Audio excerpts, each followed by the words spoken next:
Kitab Yunus. Kitab Yunus merupakan kisah pemberontakan seorang nabi yang membenci Allah karena mengasihi musuh-musuhnya. Langsung saja. Yunus adalah seorang nabi pada Perjanjian Lama. Yunus hidup pada masa pemerintahan Yerobeam II tahun 786 sampai 746 sebelum Masehi. Dalam Perjanjian Lama, Yunus disebutkan di luar kitab Yunus sendiri hanya sekali, yakni dalam 2 Raja-Raja pasal yang ke-14 ayat yang ke-25. Kitab ini kemungkinan disunting pada masa pasca pembuangan setelah 530 sebelum Masehi dan didasarkan pada tradisi lisan yang telah diturunkan sejak abad ke-8 sebelum Masehi. Yunus dianggap sebagai salah seorang nabi kecil karena buku aslinya ditulis bersama-sama dengan kitab-kitab kenabian lainnya yang lebih kecil dan dalam sebuah gulungan saja. Kisahnya mempunyai sejarah penafsiran yang menarik. Pada suatu hari, Allah berbicara kepada Nabi Yunus, katanya, "Pergilah ke Niniwe untuk memberitahukan ancamanku kepada kota itu, karena aku tahu penduduknya jahat sekali." Akan tetapi, Nabi Yunus tidak mau menyampaikan firman Allah kepada orang Niniwe, ibu kota Asyur, musuh besar Israel. Yunus berusaha lari dari Tuhan karena mungkin Niniwe adalah tempat tersulit bagi Yunus.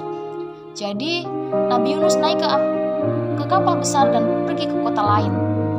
Waktu Nabi Yunus di kapal, ia turun ke tempat yang paling bawah dan berbaring di situ, lalu tertidur nyenyak. Kemudian Allah mendatangkan angin keras dan meniup dan mengombang-ambingkan kapal itu. Ombak menjadi semakin besar dan kapal itu hampir tenggelam. Badai begitu hebat sehingga awak kapal takut sekali.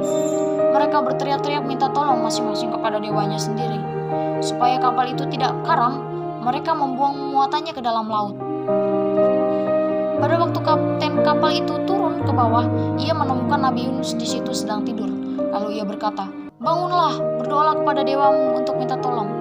Sesudah Nabi Yunus dan kapten itu naik ke atas kapal, para awak kapal itu berkata kepada sesama mereka, "Mari kita buang undi supaya kita tahu siapa yang bersalah sampai kita tertimpa bencana ini."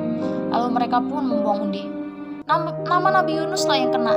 Kemudian Nabi Yunus berkata kepada orang-orang yang ada di kapal itu, "Saya orang Ibrani, saya menyembah Allah yang di surga, yang menciptakan bumi dan laut." Kemudian ia bercerita bagaimana ia berusaha melarikan diri dari perintah Allah. Sementara itu,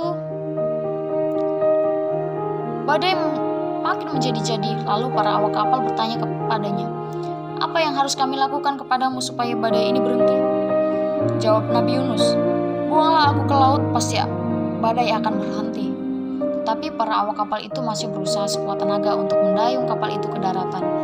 Namun, badai makin mengamuk juga sehingga usaha mereka sia-sia belaka. Sebab itu mereka berseru-seru kepada Allah, "Allah, kami mohon janganlah kami binasa karena kami menyerahkan nyawa Yunus ini." Lalu mereka melemparkan Nabi Yunus ke dalam laut dan badai pun berhenti mengamuk. Para awak kapal itu menjadi takut kepada Allah. Mereka mengatakan bahwa mereka sekarang percaya kepada Allah.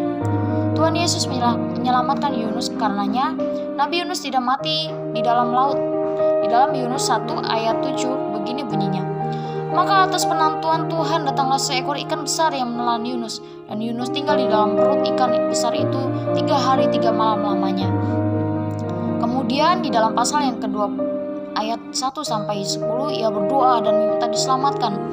Di dalam doanya berisi doa syukur Yunus. Ia berbicara seolah-olah ia sudah diselamatkan.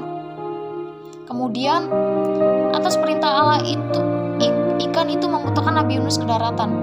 Yunus di Niniwe. Nabi Yunus mentaati seruan Allah. Ia segera pergi ke Niniwe. Ia memasuki kota Niniwe itu dan sesudah berjalan sepanjang hari ia berteriak, "40 hari lagi Niniwe akan hancur." Kemudian penduduk Niniwe percaya kepada pesan Allah. Seluruh rakyat memutuskan untuk berpuasa. Semua orang, besar maupun kecil, memakai kain kabung. Kain kabung adalah karung kasar berwarna hitam yang terbuat dari bulu kambing atau unta. Dan kadang-kadang orang mengenakan kain karung dan duduk dalam debu untuk menunjukkan rasa sesal atas dosanya. Allah melihat perbuatan mereka. Dia melihat bahwa mereka telah meninggalkan kelakuan mereka yang jahat. Maka dari itu, ia mengubah keputusannya mengampuni mereka dan tidak jadi menghukum mereka.